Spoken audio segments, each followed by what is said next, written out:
Well, hello there. So you probably hear about them every once in a while, maybe, and I mean the symbol does show up in a lot of places, like on the South Korean flag, or just in certain videos online, or no. A lot of people wear them as a um face paint because I don't know, fun or whatever it's supposed to mean, but a lot of people just like they use these symbols without these accessories without really knowing what they mean, and if you don't know the meaning behind something, then it's like what's the point? Or it might subconsciously control you, so of course that's not good to be subconsciously controlled by something that's you don't really know what it means. But so of course, if you haven't figured out, I'm talking about the yin yang symbol. And well, the first thing about yin yang is you have to remember it's not just two opposing sides. It's not just two opposing forces. I mean, it's supposed to explain the universe and how they're always two. I mean, there is hard and soft. That's a common way to put yin yang. It's hardness and softness, but like pretty much every object has that quality, but its resistance to certain uh its resistance to the elements outside it, or its receptive for yin, resistant for yang. But so remember, the yin yang symbol is not just two opposing forces. It's like there's white in the black, and there's black and white. So I mean, both have the ability to become its opposite. So it's not just two opposing forces. Remember, there's the white dot and the black, and the black dot and the white. Um. So something a lot of people probably don't know about is how, I mean, a person can have too much of either. Like they say, the most ideal person is half yin and half yang. Like I think that was the main goal of all alchemy back in like Middle Ages, the Renaissance. Alchemists were trying to create what's called a rebus, which is just a sign for a term for like a person who is half yin, half yang, who has the capabilities of both, I guess, genders, or who has, the virtues of both, but not the vices, because virtues of one cancel out the vices of the other.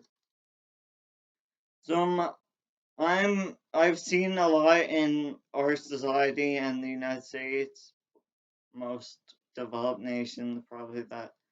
There's a lot of, I mean, people who go around every day and they don't realize how they have, I don't know, maybe too much yang or too much yin. Well, I feel too much yang because we just came out of that phase of the Earth's consciousness that went from egocentric to ethnocentric, and feel like in 2012 it changed to heliocentric, and now we're the cosmocentric is gonna happen sometime way in the future. So when egocentric and ethnocentric, the young consciousness happened. I mean that took many centuries, so this is gonna take many centuries too. And if you don't believe me, I mean, think back in history how people were so egocentric that they did things like, well, one, the all those uh, what were they, pogroms in like Europe, where the secret Jewish people who pretended to be Christian but were secretly Jewish, they um they were massacred. They were hung in the streets and in the square, and people did things as violent as they held them down while pouring burning oil on their chest, well, in the form of like a biblical scene. And I mean, just think back to like how we treated the Native Americans. Like obviously, the colonists had to be very Eurocentric to do that, or ethnocentric. Like, and how when the Europeans started the age of exploration, went to like Africa and Americas, Native Americans, like they didn't really recognize these people as human. Like, they were very ethnocentric, and so they thought, well, you're, I don't know, not helping us or whatever. And we think it'd be best if you go like Oklahoma, where that's a useless land. So, that's something we're never gonna want. But then they realize, wait, Oklahoma, the Native Americans found out that that land is worth something, so let's just take it back. Which had definitely been very egocentric or ethnocentric to do that. I know that was pretty terrible. Oh, I want to get back to the topic of today, yin and yang. So, people have too much yang energy, which is, I think, most people, especially my brother, like the first, I guess, a male born in a family, seems to have a lot of yang and aggressiveness or uh, being resistant to change. I guess like one of the vices of young is fixation. So people who get fixated on things like addiction, that's obviously very young attribute, not a good thing. Um, so if you towards young, it can an excess can manifest as anger, restlessness, frustration, violence, inability to sit still or let go of things.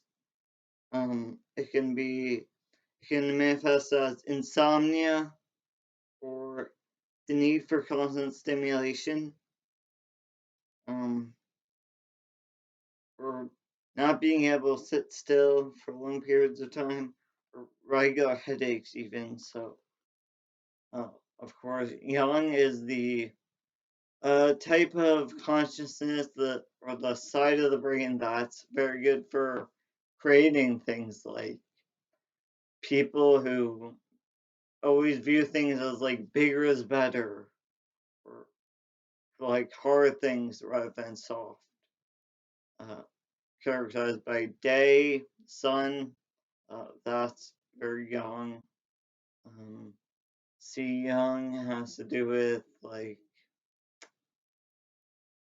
yeah, aggressiveness, being able to grow, I guess, wanting to be bigger. Bigger is better and young. So they always say they want more and more stuff, like how there's never enough. That's what young thinks. Um, so that's young, and then of course there's actually yin, which I don't think there's too many people that have that problem, but some maybe. So the vices of yin, the signs of excess are oversleeping, overthinking, slow thinking, sluggishness, laziness, compulsive behavior, lack of motivation, apathy, overeating or weight gain. Let's see, yang is of course like aggressiveness, and then yin is passivity. So that's like being subjugated. It's passive. It's just people who go with the flow or who don't speak up for themselves. Yin is like, yeah, people who don't question things. I guess people who are very just, they accept things the way they are. Lots of people have that problem too. Of course, there can be overlap. I encourage you to always do your own research on this stuff, of course. And I think the best way to do research is to just go into nature, like place with lots of greenery, and just maybe sit and think and listen to the wind, the birds, bugs, if that's, that's going around. So, how about some examples? Like, I mean, there's so many examples of yin and yang. Uh, I feel like pretty much every story or plot line movie has this yin yang dichotomy because I mean they're dynamic. The two forces that it's like a dragon or a bird needs to use both wings to fly. So of course, if it's only one, like, if there was only one either young person or yin person, if they didn't have them both, then story wouldn't be a good story or wouldn't progress very well. Um, Now don't get this like don't take this as like something against a homophobic thing. Like, of course, the reason why gay marriage works, why like lesbians and gay men works, is because I mean it's energies. It's not really feminine or masculine. It's just men can be feminine and women can be masculine. That's of course, especially in today's society where like you have women in the workforce and men who stay home and cook, and I mean they're very yin activities and yang activities. Like golf is yin, and see what else is yin. Golf, doing tai chi, or just relaxing. Weightlift or doing cardio is yin, like running, jogging, dancing. Um, Fast dancing is yang. Weightlifting is yang. Yang has to do with like hot things, um, moving upwards. Like, uh, let's see, some other yang activities. Anything adventurous, like just going out into nature and, or, I know archery is very yang. I guess fighting, like wrestling, it's yang. Um, Pretty much just exercising in general, like doing squats. Some examples I want to talk about the examples. So they use this in media so much. There's Shrek and Donkey from Shrek. That's of course Shrek is young, Donkey is yin, and like you can see this how Shrek is his pros and cons. Like he was able to walk across the bridge at Fianna's Castle without he didn't have too much of a problem with Donkey. If Shrek didn't do what he did, Donkey would not have been able to cross that bridge probably. Of course he has problems like I guess being very cold, like not having many emotions or having a hard time relating to other people. Yeah, being aggressive. Um, Donkey, of course, was like fun. He was a comedic relief, but um, he, he was able to, I guess, entertain people, or just he kind of went with the flow. Like it was easy for him to be happy. Like but then again, he had problems. Like I know, kind of seemed like a dimwit. Stupid donkey. Um, See, there's also Double D and Ed from Ed and Eddie. There's like Ed with two D's. Double D is you know, yin, like feminine, because he has good abilities like I mean being able to be very creative and invent things, like being resourceful. But then he had vices like whenever you tried to, I don't know, open a jar or something, like something that required physical labor, he was not very good with the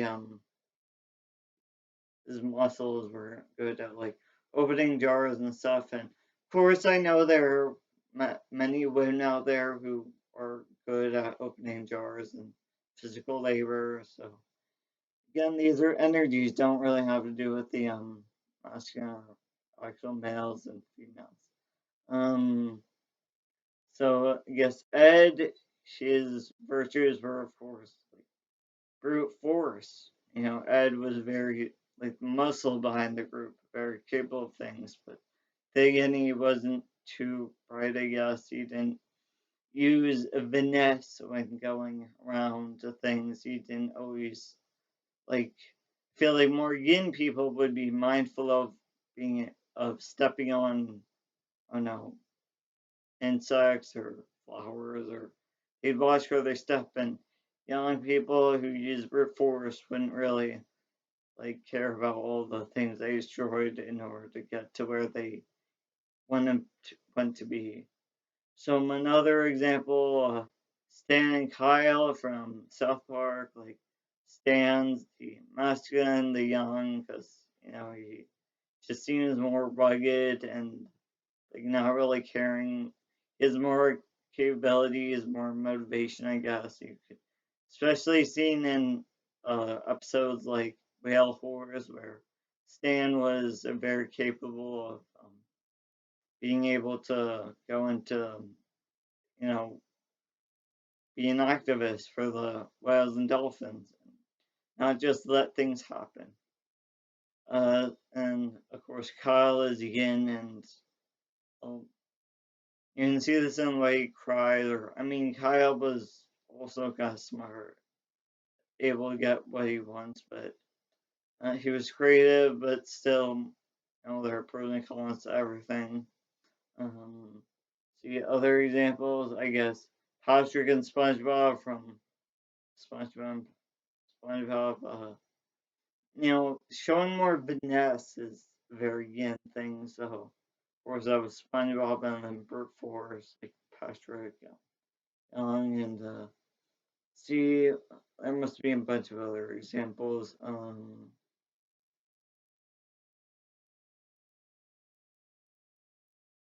See, there's,